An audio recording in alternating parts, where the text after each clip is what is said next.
Hi, Miss Helminski here. I wanted to bring to you a little bit of information about your physical education and your health classes to represent both Mr. Lindenaugh and myself. Our classes are designed all about you and teaching you about your health and your physical fitness. Your mental health and wellness is just as important as your physical. There is a huge body and mind connection, and we like to explore that with you and help you learn about yourself and how you can be your best self. So typically what you do is you'll have 6 weeks in the gym for physical education and then 6 weeks in the health classroom for health education. And that time, again, is all about you. We're excited to see you in the fall and get back to our regular routine. Hi, sixth grade. I'm Mrs. McWilliams, and I am your middle school art teacher. I'd like to welcome you to sixth grade art. At sixth grade, you will be able to have art class with me for 6 weeks in a trimester. Trimesters are about 12 weeks long, and you will have art for 6 weeks, but you get to come to art every single day. So we get to spend every day together for about an hour, and during that time we will explore with all sorts of different materials. Of course, we'll be drawing and using colored pencils, but we'll also be working with clay, doing some different glazing. You do have opportunities to make some free sculptures with the clay also. We work with painting and some cut paper pieces and get you prepared for 7th grade art. So I really hope you join up with us in the art room at OJ. Look forward to meeting all of you, and nice to see you. Bye-bye. Hi everyone, I'm Mrs. McWilliams, and a lot of you probably know me from 6th grade art. I wanted to tell you a little bit about what you can expect when signing up for 7th grade art.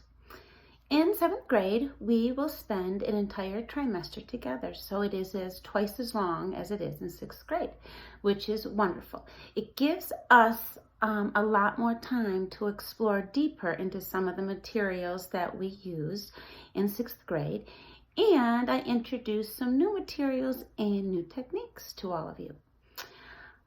I do believe that we start with some Aboriginal artwork and we do some painting. After the painting, we have 2 pieces that work in pencil, one with pencil and markers, and the next one we work in just pencil and colored pencil. You can also expect to work in clay, which is a lot of people's favorites. It's one of my favorites too. We do 2 different clay projects. One would be a coil pot where you roll snakes of clay, and the other one is a slab container, which is a lot of fun, and it gives you an opportunity to really express yourself and be as creative as you would like to be. After that, we go on to working with tissue paper and make beautiful pieces of tissue paper stained glass, which you might have seen some of those throughout the building last year in 6th grade. And that's probably most of the things that we get through. We do on occasion have time to get through the dreaded self-portrait. Don't let it scare you. I teach you a lot of things that make it very easy for one to do a self-portrait. I hope to see all of you in the art room again next year.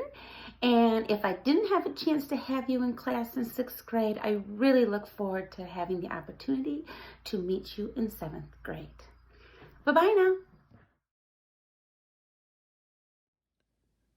Hey Orioles, this is Mr. Lamb. I want to take a few minutes and explain about the industrial arts classes in 6th and 7th grade. Shop, sometimes we call it, and I just kind of want to walk you through what the projects look like in each grade. So starting with 6th grade, what you will make is a small, what we call a utility shelf.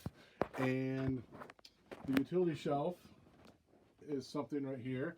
This happens to be one that my son made with me in 6th grade, and you can see it's in his bedroom, and you can put different things on it, trophies or hang up ribbons or hoodies or, you know, a lot of medals or anything that you want to place up there, any figurines.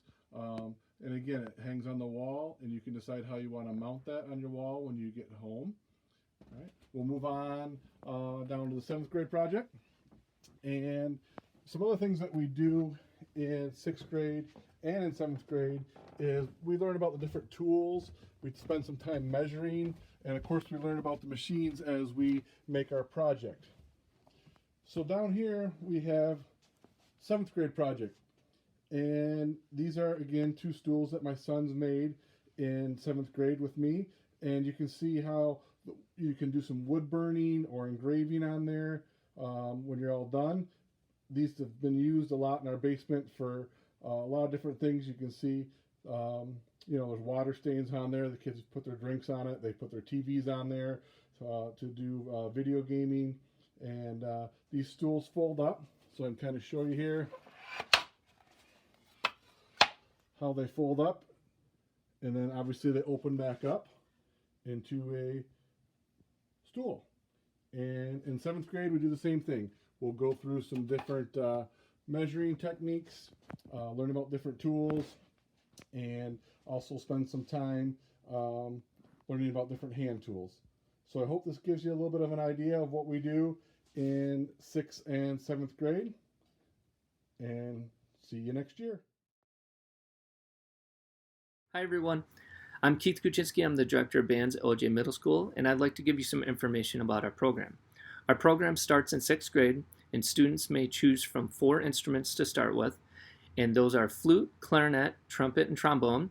Our class is offered in 6th grade for the 2nd and 3rd trimester only, and we will have 1 performance in May. If a student continues in band into 7th grade, band will become a year-long class, and we will have 4 performances. We will also have 4 performances in 8th grade. However, once you reach 8th grade, you will have an additional opportunity to play with the pep band at all of the varsity basketball games and also in the parades such as Memorial Day Parade and the July 4th Parade with the high school band. I'm hoping to see everyone soon, and I miss you all. Thank you so much. Hey OJ, this is Mr. Plummer. I'm the choir teacher at OJ DeYoung and Ludington High School, and I'm speaking at you from my home music studio. So I know times are weird right now, but we'll get through this together. Anyway, I want to talk to you about what choir might look like in 7th and 8th grade. So here's what to expect for 7th and 8th grade choir this next year. Our OJ ensembles are meant to strengthen your general musicianship, your vocal technique, and your appreciation for music.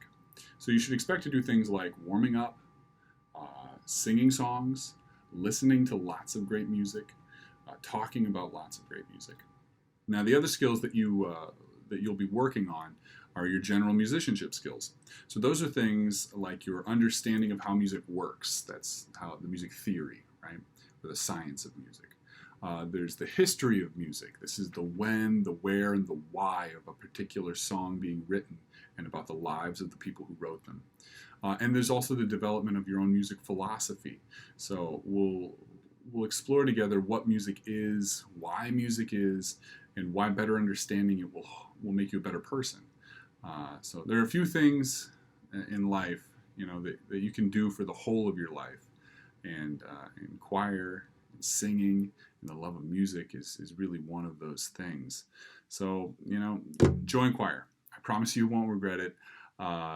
It's not painful, it's not lame, it's not embarrassing. Only people with a weak mind think that and say that. So I hope to see you guys register for choir this next year. I'd love to learn and work with you. So be well. Hi, I'm Mrs. Erickson. I teach 7th and 8th grade STEAM. STEAM stands for Science, Technology, Engineering, Arts, and Math. We do a lot of problem solving in many different ways. Take a look at some of the things we've done.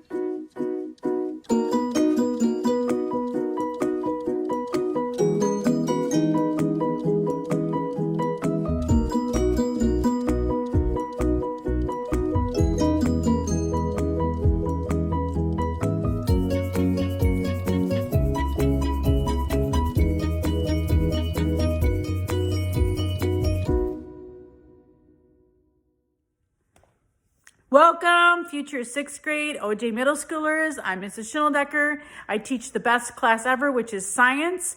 Can't wait to meet you this fall. I also have an elective class called robotics, best class ever as well. Hope to see you there and can't wait to meet you.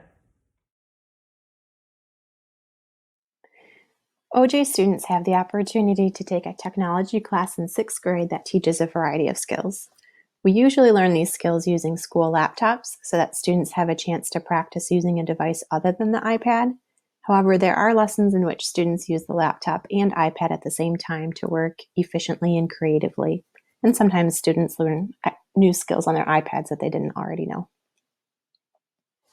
The content for the lessons primarily comes from a resource called 21 Things for Students. These lessons were developed by a team of educators from Michigan with a goal of helping students to be safe online and be positive digital citizens that are prepared for the future. Here's a screenshot of the 21 things or topics. Each topic is broken down into lessons that could last a week or more, so we don't do every part of every lesson. The lessons we do can be thought of in 4 categories: visual representations, computer skills, digital citizenship, and wise thinking. So some of the highlights are creating graphic organizers or QR codes, taking screenshots and uploading them onto other documents or emails, splitting your screens so you can work on 2 things or view 2 things at the same time, internet safety and email etiquette, plagiarism and copyright, different search strategies. We do a group project where they work through the engineering design process and use technology throughout the process. And we even talk about how to be smart when buying and selling things online. This is a screenshot of one of the lessons that gives you a glimpse into what the content layout tends to look like. As a class, we start with a short introduction video, go over the goals and vocab for the lesson, learn and practice the new skill together, and then students try the skill on their own devices with the resources and links right there and ready for them. Even though students each complete the activities on their own devices, they are encouraged to work with other students and ask for help. Problem solving and collaboration are probably the biggest overarching skills that students use and develop in this class, which will help them with their technology use in the future as well, as technology and circumstances continue to change. In 7th grade at OJ, students can take a technology class that gives them a chance to apply the skills they've learned in previous years. The overall goal of the class is to prepare students for both the present and future by enhancing their technology literacy, which is the ability to understand, use, and adapt to new technology concepts, systems, and operations in an innovative, ethical, responsible, and professional manner to create meaning. Students get to use MacBook laptops as well as their school iPads and usually get to choose whichever device, app, website, or Chrome extension would work best to meet a specific goal. We compare and contrast the different resources and use the one that makes the most sense at the time. As we explore and use different types of technology, there are usually some issues that arise, so we work together to solve the problems. It's important for us to know how to navigate technology problems. Digital citizenship lessons happen throughout the trimester as it makes sense to set the foundation for upcoming projects. These are the 6 different topics that are addressed, and the lessons come from Common Sense Media. Each lesson comes with additional resources for parents to follow up with a conversation at home if they'd like. When it comes to the projects we do, we have some flexibility. If students are interested in a particular project, we can try to incorporate it into the trimester. In the past, these are some of the main projects we've completed: podcasts, websites, videos using green screen, presentations. We haven't done coding in this class since there is a different 7th grade class devoted to that, but if a group of students really want to try something else besides code.org for a little bit, we could. Usually the project starts out with exploring real-life examples and looking to see what the different components are. Then students create their own version and we learn more about how to enhance what they've already made and make it even better. At some point in the course, we'll do project-based learning and find a way to make a difference right here in Ludington. This project usually takes about 2 to 3 weeks. We start out learning about a problem in our community, hear from local experts, and go through different activities to brainstorm some solutions. Then our class decides on one solution and that we can use technology to create, and we make it. In the past, a class created a QR code to post on the break wall barricade so that people would know why the break wall was closed and what the consequences could be for continuing to walk to the lighthouse. A different group created a Google Slides presentation that serves as a choose-your-own-adventure style method for tourists to use to find activities to do in Ludington. After answering a series of questions, the presentation provided options that match what activities people are looking for. They also shared this QR code with downtown leaders as a resource for restaurant and store workers to use. West Michigan business and organization leaders worked with colleges and school districts to research what the essential skills are for people in the workforce, and this list shows the results. All of these skills are developed within this technology course as students learn and work together to create different kinds of fun and useful things with technology.